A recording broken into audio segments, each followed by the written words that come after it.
Songadh station road પર અગ્રસેન ભવન નજીક આવેલ મહાકાળી માતાના મંદિરની 7મી સાલગીરાની ખૂબ જ ધૂમધામપૂર્વક ઉજવણી કરવામાં આવી, જેમાં પૂજા, યજ્ઞ, મહાઆરતી સાથે નગરમાં ભવ્ય શોભાયાત્રા નીકળી હતી। સોનગઢ સ્ટેશન રોડ પર આવેલ મહાકાળી માતાના મંદિરની આજરોજ 7મી સાલગીરા ખૂબ જ ધામધૂમપૂર્વક ઉજવવામાં આવી। આ પ્રસંગે સવારે મહાયજ્ઞનું આયોજન કરવામાં આવ્યું હતું।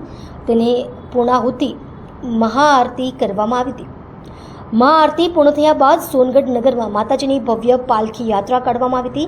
કિરણભાઈ દહેજીયા સાથે એમના સમગ્ર મિત્ર મંડળ અને ભક્તજનો દ્વારા આ મંદિરની દેખરેખ કરવામાં આવે છે એવી એમણે માહિતી પૂરી પાડી હતી। સોનગઢ નગરના લોકોના આસ્થાના કેન્દ્ર સમાન મહાકાળી માતાના મંદિરે મોટી સંખ્યામાં ભક્તો દર્શન કરવા જતા હોય છે।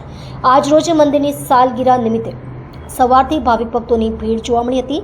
સૌ કોઈએ આજના આ પ્રસંગે માતાજીને પ્રાર્થના કરી હતી કે એમાં સૌનું કલ્યાણ કરશે, સૌના દિવસો સારા લાવશે। સોનગઢ, વ્યારા અને આસપાસના વિસ્તારમાંથી મોટી સંખ્યામાં ભાવિક ભક્તો આજ રોજ મંદિરની સાલગીરા નિમિત્તે કાઢવામાં આવેલ પાલખી યાત્રામાં જોયા હતા અને માતાજીના આશીર્વાદ મેળવ્યા હતા। અત્રે પણ નોંધવું રહ્યું કે આ મંદિર નવરાત્રિની સાથે જ દરેક સારા અવસરે ખૂબ ધામધૂમપૂર્વક ઉજવણી કરવામાં આવે છે અને માતાજીની ખૂબ જ શ્રદ્ધાપૂર્વક આરાધના કરવામાં આવે છે। ડૉક્ટર બિંદેશ્વરી શાહ, તાપી। નામ સોનગઢ હરિનગર વાલ્મીકીવાસ મહાકાળી માની આજે 7મી સાલગીરાની ઉજવણી કરીએ છીએ। ગામમાં ડીજે સાથે શોભાયાત્રા કરીએ છીએ, તો સૌ ભક્તિભાવને જણાવવાનું કે ડીજેમાં જોડાવામાં આ જે મંદિર છે એ 7 વર્ષ પહેલે જે બનાવવામાં આવ્યું ત્યારથી એની જાળવણીને બધું કોણ કરે છે? અમે જ કરીએ છીએ। મહાકાળી મિત્ર મંડળ પોતાની ગ્રુપના પોતાની છોકરાઓ કરે છે અમારા હાથે। આ મંદિરનું લોકેશન શું છે, કઈ જગ્યાએ આવેલું છે?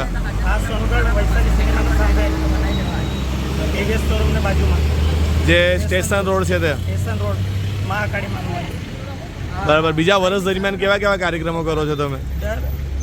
મોટા નોરતાએ બી કરીએ છીએ, યજ્ઞ પૂજા નાના નોરતામાં બી કરીએ છીએ, દર સાલ સાલગીરા બી ઉજવણી કરીએ છીએ, ડાયરો બી રાખીએ છીએ, જમણવાડી બી કરીએ છીએ। આજે જે કાર્યક્રમ છે આ યજ્ઞ પૂજા પાછળ ચાલે છે, બીજું કયા કયા કાર્યક્રમ છે? મહાઆરતી, મહાપૂજા એવું બધું છે આજે?